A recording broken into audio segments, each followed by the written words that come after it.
Ini Pak Toto. Ya. Pak Toto, sekarang saya mau nikahkan dengan anak saya ya, Ya. dengan atas nama Cici. Ya. Ya. Siap?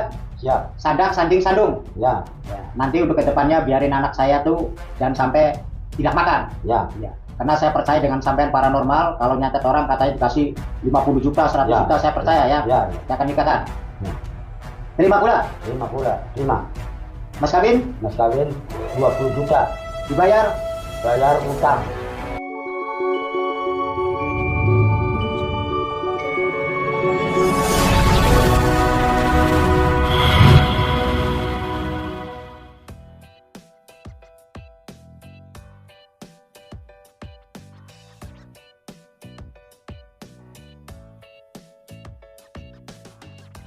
Assalamualaikum saudara-saudaraku yang saya sayangi.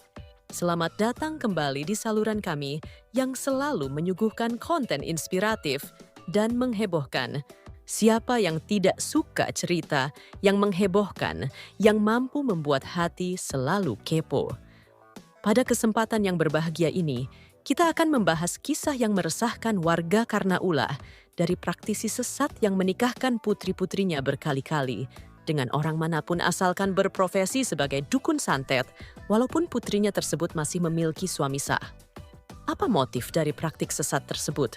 Dan bagaimana Kang Ujang Bustomi berhasil membongkar tabir kesesatan dari penipuan tersebut?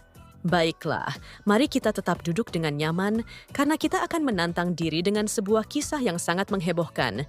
Dalam tema, Kisah Nyata Misteri, Kang Ujang Bustomi membongkar penipuan praktik sesat dalam pernikahan dukun santet. Ayo, saksikan kisah ini dengan hati yang terbuka dan bersemangat. Selamat menikmati.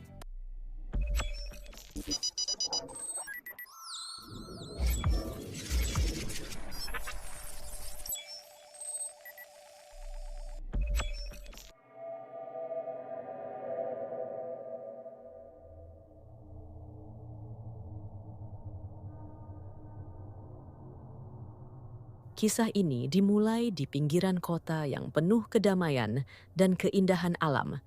Namun, semuanya berubah ketika gelap menyelimuti area tersebut tiba. Suasana seketika itu juga berubah drastis menjadi menegangkan. Takdir mulai berkata lain. Di gelapan itu pula, nampak jelas sosok tokoh guru spiritual, Kang Ujang Bustomi, berada di balik dinding salah satu rumah warga.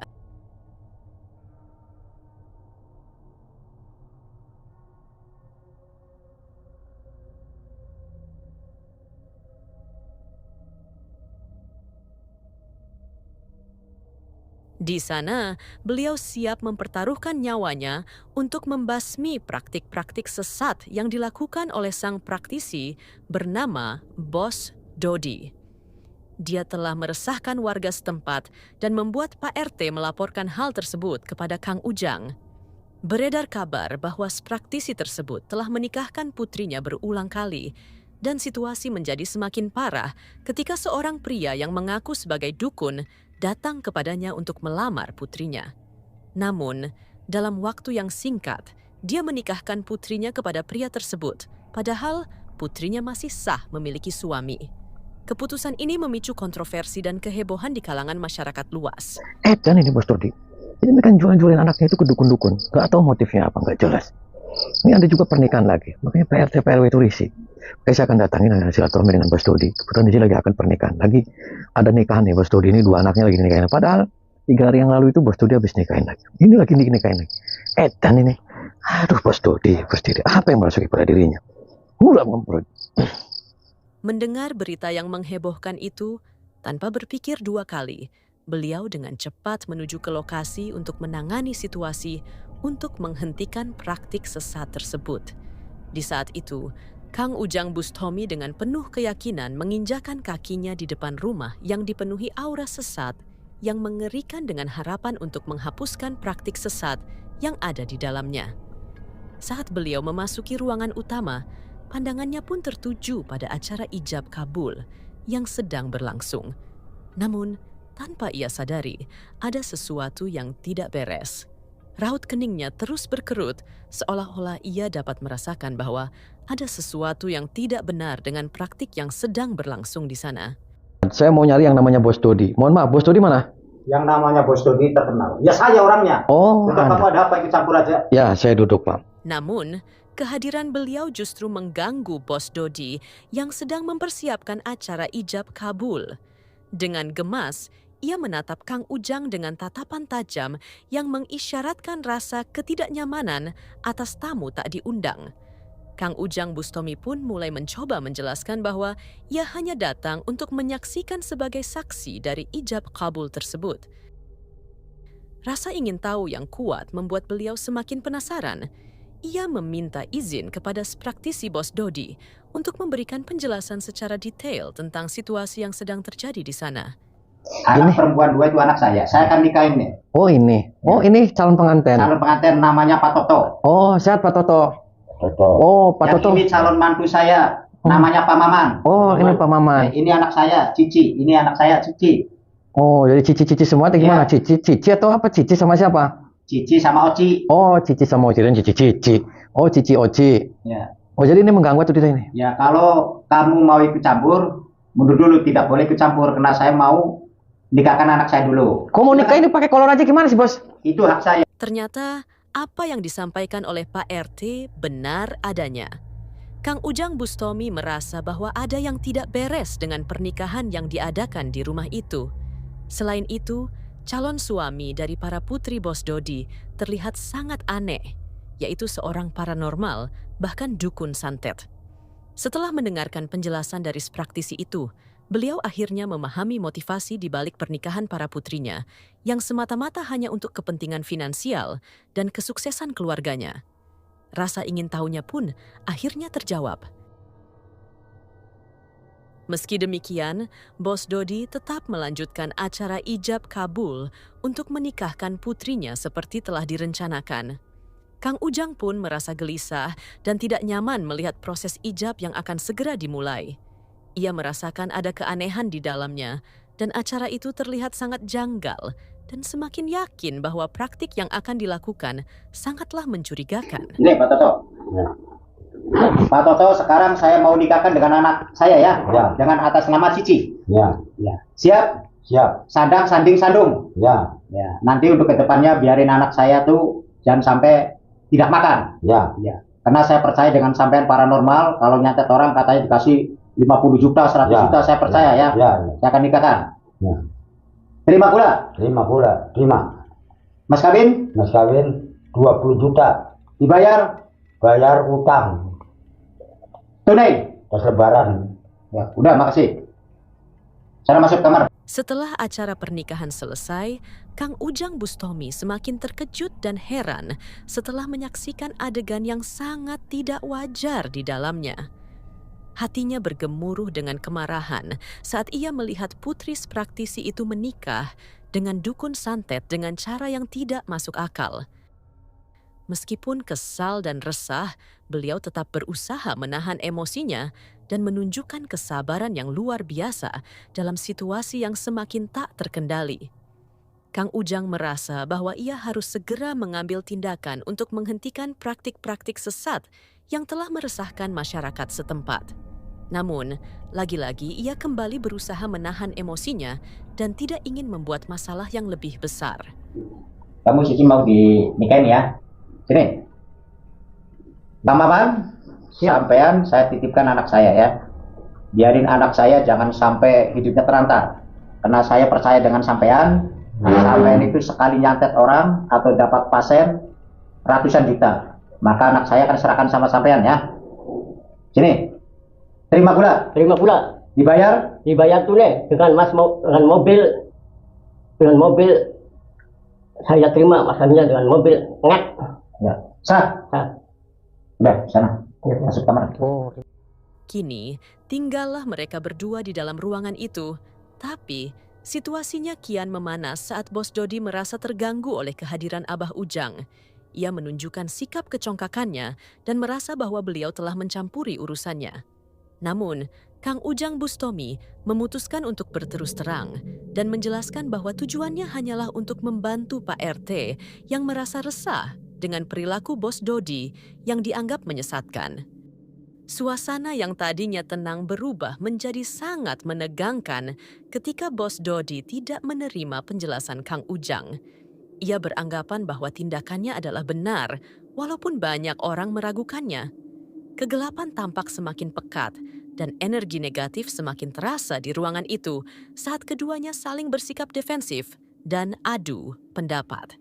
Suasana begitu membara sehingga terkesan seperti kegelapan memeluk habis seluruh ruangan dalam keadaan yang begitu mencekam dan sangatlah menegangkan. Kan sama orang berganti-ganti tiap harinya itu beda-beda itu suaminya. Ya itu hak saya. Kamu jangan ikut campur urusan saya. Itu namanya jual beli, Pak. Nah, yang namanya jual beli itu emang kamu ada bukti? Bukti apa? Itu tadi ngomongnya utang. Ini utang. Apa ini, Mas? Ya itu hak Anda saya. gila berarti Ini Anda. tugasnya saya kan begitu. Anda Muslim. Nah, ya Muslim. Itu tidak seperti ini, Pak. Akad nikah itu bukan seperti ini. Kayak kucing namanya. Kucing entok Tugas semuanya. saya menolong. Jadi tidak ada yang bisa menolong seperti saya. Menolong Saya sebagai apa? bos besar, saya tolong. Nolong Nah, apa? yang namanya menikahkan kan menolong. Nolong. Ya kasihan yang anak Bapak itu tadi semua mukanya tertekan Kan semuanya. didasari, saya bilang, anak saya itu kan suka. Ya. Nah, kalau didasari suka sama suka, emang jadi masalah, nggak jadi masalah. Aduh, Anda itu sok dibatalin sama pernikahannya. Batal Nggak itu. bisa, Demi nggak hukum bisa. itu batal. Nggak bisa. Nggak bisanya kenapa? Karena yang berhak menikahkan itu sebagai saya, sebagai orang tuanya, bukan orang lain. Kalau orang lain hanya menyaksikan. Oke, tadi mas kawin nggak ada. Saya kan ngomong, mas kawin tadi udah Dan tadi ditransfer. akad nikahnya juga kayak gitu, nggak sah kayak gitu. Nah, yaitu tradisi saya. Tradisi saya apa? itu begitu. Ya udah. nggak Ya apa-apa, bukan nggak jadi tradisi, masalah. Anda bukan kayak gitu. Ketika Anda musim, jangan tradisi-tradisi kayak gini. Dan kamu Pak. Jangan kamu bilang edan. Saya nggak kenal sama kamu. Datang-datang kamu bilang begitu. Tujuan kamu tuh gimana? Makanya saya juga tidak kenal sama kamu. Kesini saya mau meluruskan bahwasanya hal yang begini itu salah. Kasihan anak kamu, paham? Tidak boleh kamu ikut campur urusan saya. Ini hak saya. Saya sekarang Dengan ikut urusan campur. keluarga Karena saya sudah melihat dari mata saya sendiri, ini adalah kemungkaran. Ketika kemungkaran kepret sama saya, Berarti jelas kamu ikut campur urusan sekarang saya. ikut campur. Nah. Maunya apa kamu? Nah, kalau kamu ikut campur berarti kamu siap berhadapan dengan saya. Ya siap. Nah, saya di sini disegani sebagai bos Dodi, dunia yang melimpah, ilmunya melimpah, Melimpah apalagi kamu. apa? Melimpah apa? Tekuk sama saya kamu. Lebih baik kamu pulang. Pulang.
Siapa yang merasuki pada dirimu? Hah?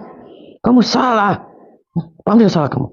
Kamu apakah itu wanita-wanita itu anak-anak kamu yang wanita terus masa sama dukun-dukun kayak gitu kamu ditumpahkan? Itu akad nikah model apa kayak gitu? Doclo kamu. Paham tidak? Apa yang merasuki dirimu? Terus apa yang kamu kejar? Pengen apa kamu kayak itu? Nyari apa kamu yang kayak gitu? Dia serius itu semua dua-duanya dukun. Serius? Jawab kamu. Itu serius dua-duanya dukun. Ya, dukun. Oh, dukun. Dukun apa? Dukun sunat, dukun urut, dukun pijat. Oh, dukun santet.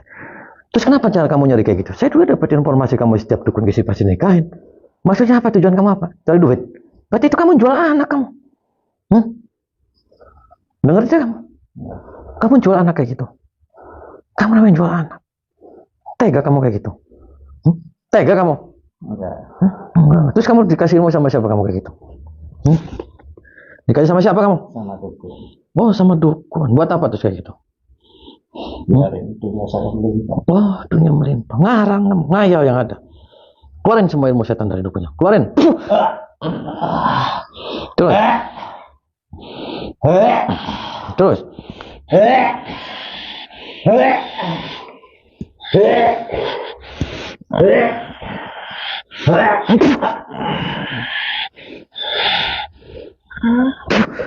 Bangun, duduk kamu di pojok. Duduk. Merangkang. Merangkang kamu di pojok. Terus.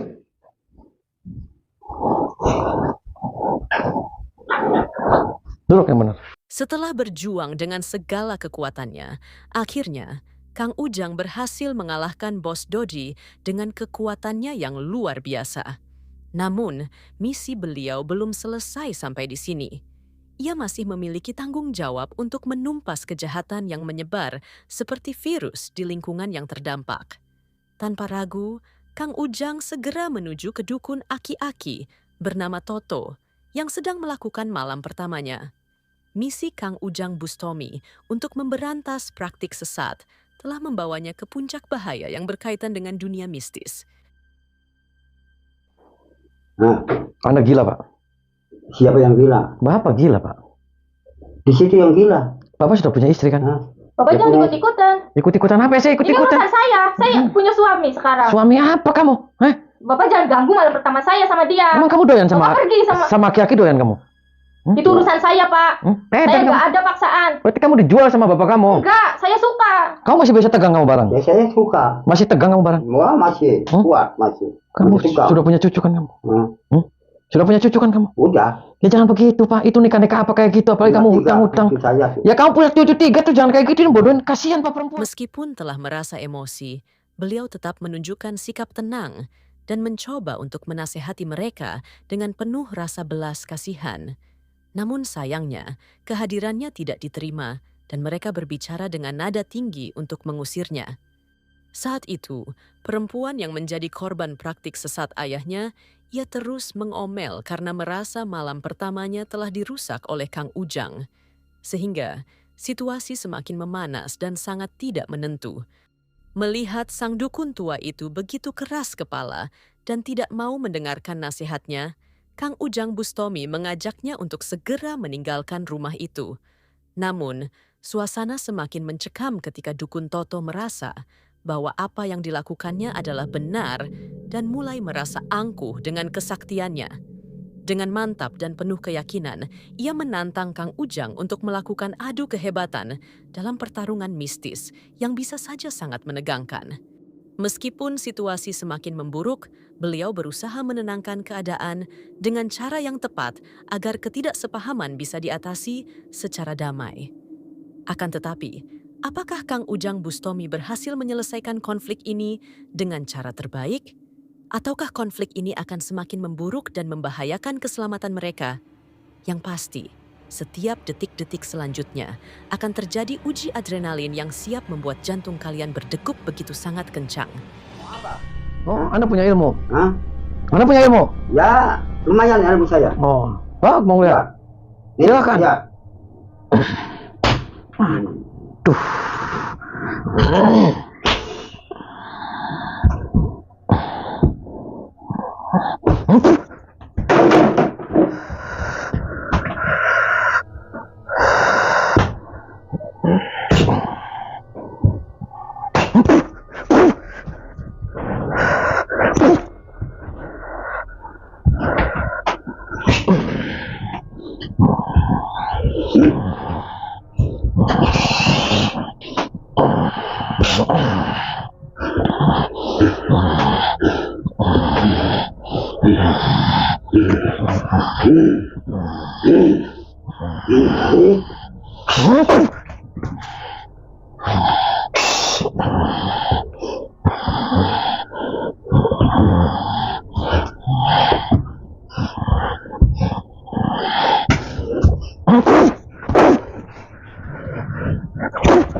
Bangun. Duduk. Nundukin kepalanya. Dongkol. Kamu waras, Pak. Kamu jangan kayak gitu. Kamu jangan pernah mempermainkan hati perempuan. Apalagi itu masih anak-anak, Pak. Itu seumuran cucu, Pak. Itu seumuran cucu. Anda ketika punya ibu jangan buat kayak gitu. Kamu tadi kawin, mas kawinnya hutang. Kena aja. Surat belum kamu, Pak? Terus tadinya mau sih. Mau sih. Ya tapi jangan kayak gitu. Bukan cara kayak gini orang nikah. Dia sering dinikah-nikahin sama orang. Izin sama orang tuanya juga izin. Ya dan bapaknya. Sama orang tuanya nggak izin, saya nggak mau. Enggak saya izinin. Saya RT di sini, Pak. Tahu? Saya sebagai RT di sini. Saya kan sudah izin sama orang tuanya. Iya, saya atas nama RT di sini. Apa Bapak bisa ngusir dengan saya? Saya RT, Pak. Kecuali saya tidak nikah, tidak saksi, tidak syahadat. Itu namanya nggak benar. Saya kan pikirannya kan sehat. Iya, saya RT di sini, Pak. Bapak sudah melanggar aturan RT di sini. Tahu ya, RT? Ya bukan saya yang melanggar, itu orang tuanya perempuan yang melanggar. Tahu RT, Pak? Ya tahu. Terus kalau RT Bapak harus patuh kan sama RT? Ya, kalau RT kan kepala kelompok, kepala rakyat. Kepala rakyat. Terus berarti Bapak harus ngargain saya sebagai RT dong? Ya, saya kan sama orang tuanya boleh sih. Ya saya nggak boleh sama RT-nya, Bapak nggak daftar dulu sama RT. Di ini wilayah lupa. RT, Bapak harus daftar dulu. Orang tuanya perempuannya nggak bisa, Pak. Gimana? Ya Bapak nggak bisa, jangan turutin orang tuanya. Saya nggak ikut campur masalah itu, ya penting saya. Ya makanya saya ini sebagai RT di sini, Bapak ini coba nggak izin RT RW, nggak izin orang yang bertanggung jawab di sini. Main ngempet-ngempet. Bapak yang tidak sopan. Kok tidak sopan saya? Tidak sopan. Saya udah nikah, kenapa? Nikah apa? Itu bukan nikah namanya, Pak. Itu orang edan. Ya nggak tahu, tapi sama orang tuanya kan nikah. Nah, nomor satu nikah, nomor duanya perempuan yang nerima. Edan berarti Bapak. Bapak tahu edan? Ya tahu. Kenapa masih ngeyel aja? Ternyata, meskipun aki-aki Toto sudah berusia tua, dia masih merupakan dukun santet-santet yang memiliki kekuatan mistis yang hebat. Walau begitu, Kang Ujang Bustomi akhirnya dapat menandingi kehebatannya tersebut. Namun sayangnya, di saat Kang Ujang mencoba untuk meluruskan perilakunya, sang dukun masih bersikeras dengan kelakuan sesatnya. Situasi semakin rumit dan bahkan lebih memanas, hingga beliau terpaksa mengambil tindakan bijaksana untuk melumpuhkannya.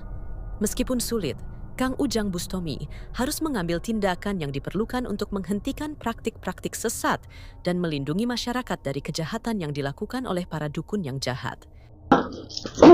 Enggak terima.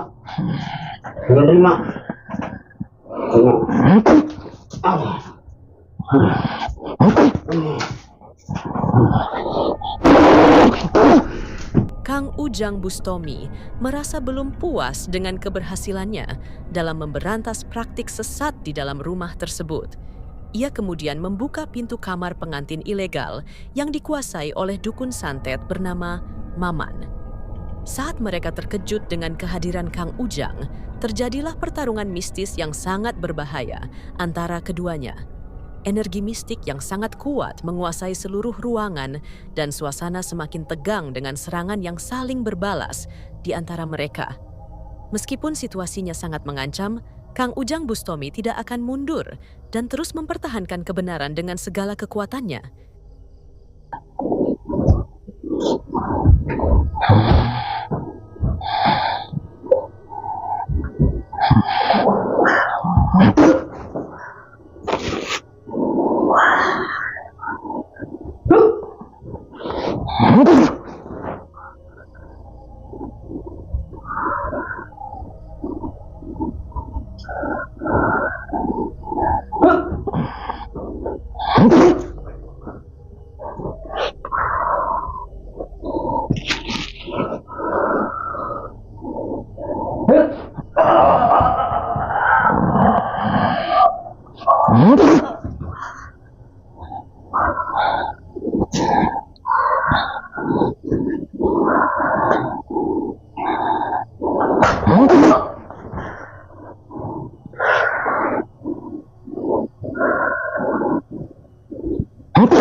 Kamu waras?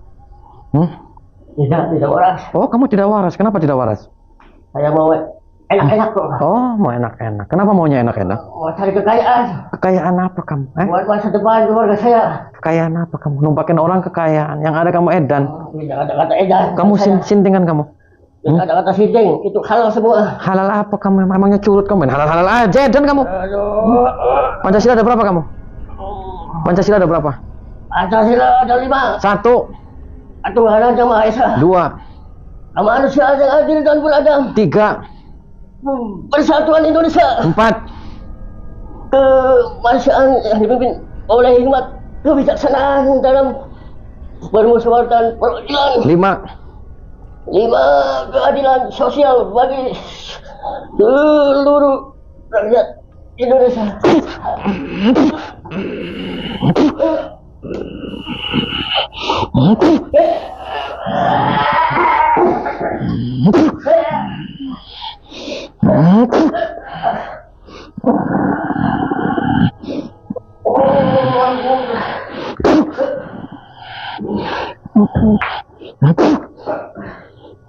So, mau tinggalin nggak tempat ini? Harus tekak sama saya.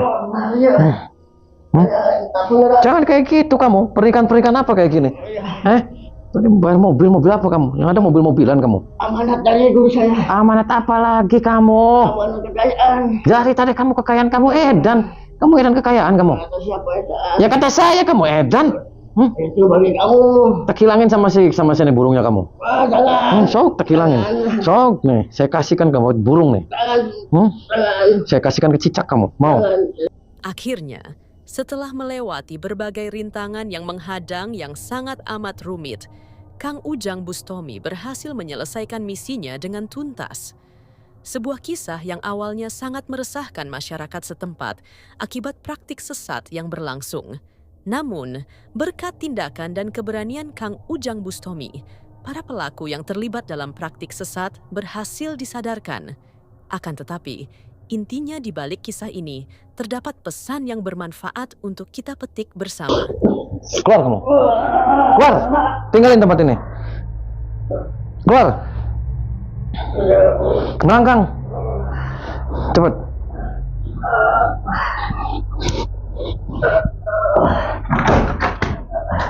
Bubar. Tenang aja kamu.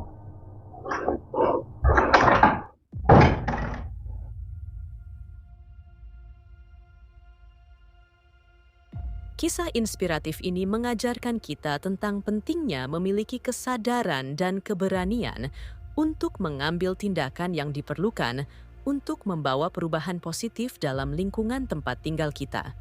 Seperti halnya Kang Ujang Bustomi, kita harus siap untuk berjuang menghadapi segala rintangan yang muncul dalam misi menghapuskan praktek-praktek sesat di lingkungan kita. Kang Ujang Bustomi juga menunjukkan nilai dedikasi yang luar biasa. Ia tidak hanya sekadar memberantas praktek sesat, tetapi juga bersedia mempertaruhkan nyawanya untuk melindungi masyarakat. Dalam situasi yang sangat sulit dan penuh ketegangan, ia terus berani dan teguh dalam keyakinannya untuk membawa perubahan. Kita juga bisa memetik nilai moral dari hubungan antara tokoh Bos Dodi dengan putrinya. Dalam kehidupan ini, kekayaan tidak selalu menjadi ukuran kesuksesan. Bos Dodi mempertaruhkan masa depan putrinya hanya demi kesuksesan dan keuntungan finansial. Ini menunjukkan bahwa kita harus memilah-milah prioritas dalam kehidupan dan tidak membebani atau memaksa orang lain untuk mengorbankan kebahagiaan mereka demi impian kita sendiri. Misi Kang Ujang Bustomi untuk memberantas praktek-praktek sesat ini juga mengajarkan kita tentang nilai kesabaran dan kesatuan. Meski dia berjuang sendirian dan dihadapkan pada situasi yang berbahaya dan mencekam, tetapi dia tetap menjaga sikap tenang dan mencoba untuk mengajak pelaku praktek sesat untuk beralih ke jalan yang benar. Menjaga sikap yang baik dalam situasi yang sulit, memberikan contoh yang baik untuk orang di sekitar kita, dan membawa perubahan positif dalam lingkungan kita. Dalam kesimpulannya, kisah ini membawa banyak pesan moral dan nilai dedikasi yang bisa kita petik dalam kehidupan sehari-hari. Selalu ada tindakan yang bisa kita ambil, tidak peduli seberapa kecil atau besar, untuk membawa perubahan positif bagi masyarakat sekitar kita. Semoga pembahasan kita kali ini bermanfaat dan semoga juga apa yang kita lakukan pada hari ini mendapatkan ridho dari Sang Maha Pencipta Allah Subhanahu wa Ta'ala, dan sampai jumpa di kisah-kisah menarik lainnya. Akhir kalam, saya ucapkan Assalamualaikum warahmatullahi wabarakatuh. Mau ngapain di sini? Kamu edan. Ini rumah saya, rumah bapak saya. Kamu edan atau edan? Saya nggak edan. Cuman gila. Enggak. Sinting. Enggak, bukan. Terus? Saya seorang waras. Kamu yang nggak waras.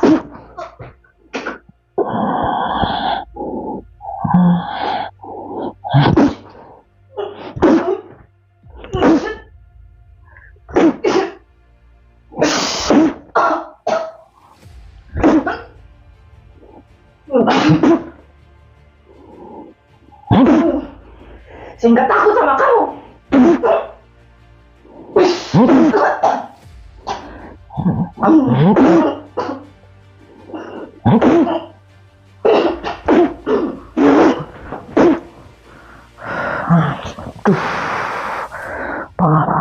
Parah.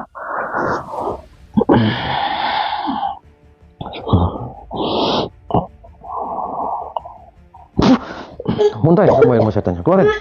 Kamu lagi keanjingan setan. Terus.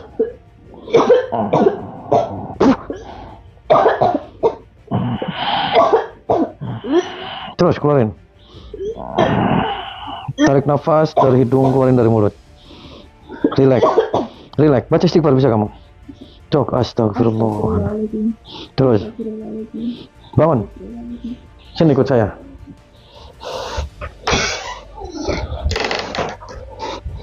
Duduk kamu di sini.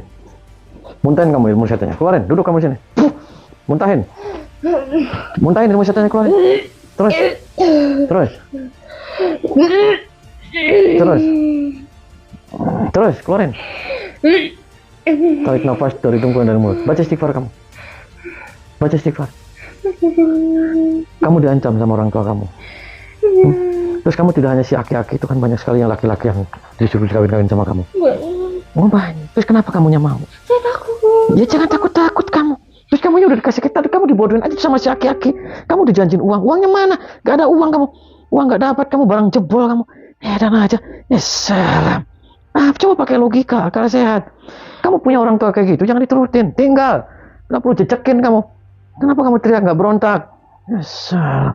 Orang tua edan kayak gitu. Kamu diajarin sholat gak sama orang tua kamu? Nah, kenapa gak diajarin sholat? Kenapa? Kok nggak tahu? Kenapa nggak diajarin sholat? Sudah bapak saya ikut sama pendukungnya. Oh, yang penting. Terus kamu juga diajarin sholat juga? Iya, enggak. Nggak diajarin sholat juga? Tidak. Kenapa tidak diajarin sholat? Bapak dilarang sama bapak saya. Kok dilarang? Jangan kayak gitu, kamu tinggalin aja daripada kamu di sini cuma berdua terus bapak kamu. Jangan-jangan bapak kamu juga numpakin? Iya. Oh, numpakin juga? Iya. Bapak kamu numpakin kamu juga? Dia numpakin? Salam, edan. Tinggalin tempat ini. Nanti saya dua-duanya kamu nikahin sama kameramen. Keluar cepat. Dan nanti kameramen langsung dapat 2 kamu. Keluar, nunggu di luar. Saya mau urusan sama bapak kamu. Keluar cepat. Bapak kamu memang iblis kamu. Kamu kurang ajar dasar kamu. Tuh, muntahin semua ilmu setannya. Keluarin. Terus. Saya bikin mati sekarang kamu biar enggak.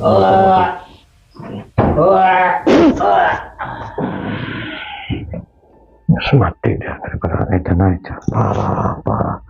Aduh, terus kameramen langsung pelor. Apa nih?